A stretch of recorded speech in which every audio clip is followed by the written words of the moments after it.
ഇന്ന് day 12 of ചലഞ്ചാണ്. ഇന്ന് നമ്മൾ എന്താ ചെയ്യാൻ പോകണമെന്ന് വെച്ചാൽ, നമ്മൾ ഹൈദരാബാദിൽ നിന്ന് വരുമ്പോൾ അമ്മയ്ക്ക് പേൾ നെക്ലസ് ഒക്കെ വാങ്ങിച്ചു കൊടുത്തു അല്ലേ. അപ്പോൾ ചേച്ചി ഭയങ്കര ദേഷ്യത്തില്ല. കാരണം എന്താ, ചേച്ചിക്കൊന്നും വാങ്ങിച്ചില്ല. അപ്പോൾ നമ്മൾ വിചാരിച്ചു ചേച്ചിക്ക് ഒരു സാരി വാങ്ങിക്കാമെന്ന്. അപ്പോൾ നമ്മൾ സാരിക്കടയിൽ പോയിട്ട് സാരി വാങ്ങിക്കുന്ന കോൺവെർസേഷനാണ് ഇന്ന് ഉണ്ടാക്കേണ്ടത്. അപ്പോൾ അതിൽ പല കാര്യങ്ങൾ വരും. കളർ എന്താണ്, എങ്ങനത്തെ മെറ്റീരിയലാണ് വേണ്ടത്, ആ കോൺവെർസേഷനിൽ അങ്ങനത്തെ കാര്യങ്ങളൊക്കെ ഇൻക്ലൂഡ് ചെയ്തിട്ട് നിങ്ങളൊരു കോൺവെർസേഷൻ ഉണ്ടാക്കുക. എന്നിട്ട് കമൻസിലിടുക. എൻ്റെ കോൺവെർസേഷൻ എങ്ങനെയായിരിക്കും നോക്കാം. അപ്പോൾ ഞാൻ ചെന്നിട്ട് പറയാണ്, I want a sari for my sister. എനിക്ക് എൻ്റെ ചേച്ചിക്ക് ഒരു സാരി വേണം. I want a sari for my sister. അപ്പോൾ ആൾ ചോദിക്കുകയാണ്, ഇങ്ങനെ ഡെയിലി വെയറിനാണോ അതോ എന്തെങ്കിലും ഒരു പ്രത്യേക ഇവൻറ്റിന് വേണ്ടിയിട്ടുള്ളതാണോ അങ്ങനെ ചോദിക്കണേ. Is it for casual use or is it for some occasion? ഏതെങ്കിലും ഒരു ഒക്കേഷൻ കൊടുക്കാനാണോ അതോ കാഷ്വൽ വെയർ ആണോ? A casual wear please. എനിക്കൊരു കാഷ്വൽ വെയർ മതി, കാഷ്വലായിട്ട് ഉപയോഗിക്കാവുന്ന സാരി മതി. അപ്പോൾ ഞാനിങ്ങനെ നോക്കുക, എന്നിട്ട് പറയാം, അവിടെ ഇരിക്കണ സാരി ഒന്ന് എടുത്തു തരുമോ അങ്ങനെ ചോദിക്കുക.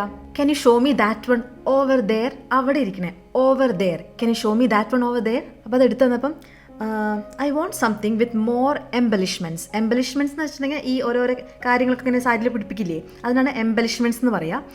എംബ്രോയിഡറി അല്ല എംബലിഷ്മെൻറ്റ്. എംബലിഷ്മെൻറ്റ് വെച്ചാൽ എന്തെങ്കിലുമൊക്കെ സാധനങ്ങളൊക്കെ വെച്ച് പിടിപ്പിച്ച് ഭംഗിയാക്കില്ലേ, അതിനാണ് എംബലിഷ്മെൻറ്റ് എന്ന് പറയാം. I want something with more embellishments. കുറച്ചുകൂടെ എംബലിഷ്മെൻറ്റ് വേണം. അപ്പോൾ അവരൊരു സാരി എടുത്തു തന്നു. ആ സാരി എനിക്ക് ഇഷ്ടപ്പെട്ടു. അപ്പോൾ ഞാൻ ചോദിക്കുകയാണ്, ഈ സാരിയുടെ കൂടെ ബ്ലൗസും വരുമോ? Is there an attached blouse piece with the sari? Is there an attached blouse piece with the sari? അപ്പോൾ അവർ പറയാണ്, no sir, there is no blouse with the sari. ഈ സാരിയുടെ കൂടെ ബ്ലൗസ് ഇല്ല.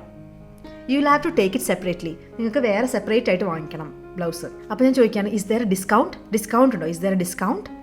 അപ്പോൾ അവർ പറയാണ്, discount will be given at the cash counter. Cash കൗണ്ടറിൽ എന്തെങ്കിലും ഡിസ്കൗണ്ട് നിങ്ങൾക്ക് തരും. Discount will be given at the cash counter. അപ്പോൾ ക്യാഷ് കൗണ്ടറിൽ ചെന്നാലാണ് ഡിസ്കൗണ്ട് തരിക. I want a sari for my sister. Is it for casual use or is it for some occasion? A casual wear please. Can you show me that one over there?